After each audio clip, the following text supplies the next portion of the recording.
네, 이렇게 일감이 없어서 썰렁한 공단 현장을 보니 0%대 성장률 예견된 결과가 아니었나 싶습니다. 이런 분위기라면 한국은행이 두 차례 낮춘 올해 성장률 목표치 달성이 쉽지 않아 보입니다. 자세한 내용 취재기자와 짚어보겠습니다. 이한승 기자 나와 있습니다. 이 기자, 네. 한은이 올해 성장률 낮추고 낮춰서 2.7%로 잡았는데 네. 이것도 달성이 가능할까요?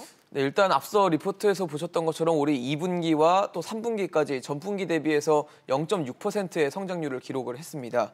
하는 목표치인 2.7%를 달성을 하려면 이 4분기에는 0.82% 이상 성장을 해야 합니다. 결론적으로 말씀을 드리면 쉽지 않을 것 같습니다.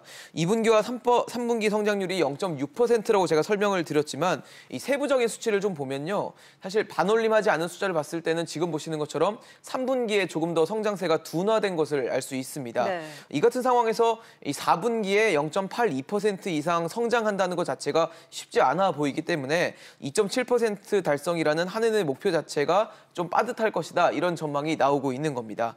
하지만 한국은행은 이 잠재 성장률 수준을 생각하면 0%대 중후반의 성장률이 부진한 것은 아니라면서 낙관적인 평가를 내렸습니다.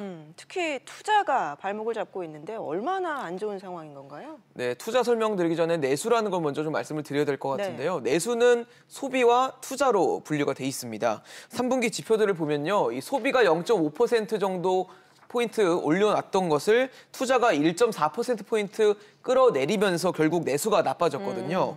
이런 영향으로 3분기 내수의 성장 기여도는 1.1%포인트 감소해서 지난 2분기보다 기여도가 더 낮아졌습니다.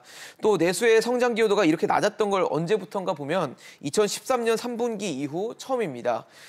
말씀드리면 체감 경기가 좀 좋아지려면 이 고용과 또 소득이 좋아져야 되는데 이 투자가 부진하니까 일자리를 안 뽑고 그러니까 고용 부진으로 이어지게 되는 거고요. 그로 인해 가계 소득이 늘지 않고 이 경기도 개선되지 못하는 악순환이 반복되고 있는 겁니다. 올해도 이제 4분기밖에 안 남았는데 좀 나아질 기미가 보이나요?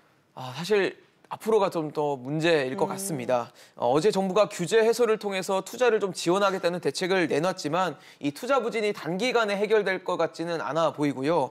그나마 수출이 우리 경제를 지금까지 버텨오게 하고 있는데 우리 수출의 20%를 차지해왔던 이 반도체 경기가 하강 조짐을 보이고 있어서 우리 경제에는 큰 부담이 될 수밖에 없는 상황입니다.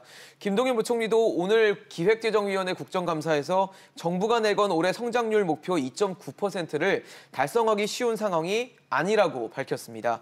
그만큼 우리 경제가 이 장기 침체의 길목에 들어섰다는 우려는 더 짙어질 우려가 커졌습니다. 알겠습니다. 이 기자 얘기 잘 들었습니다.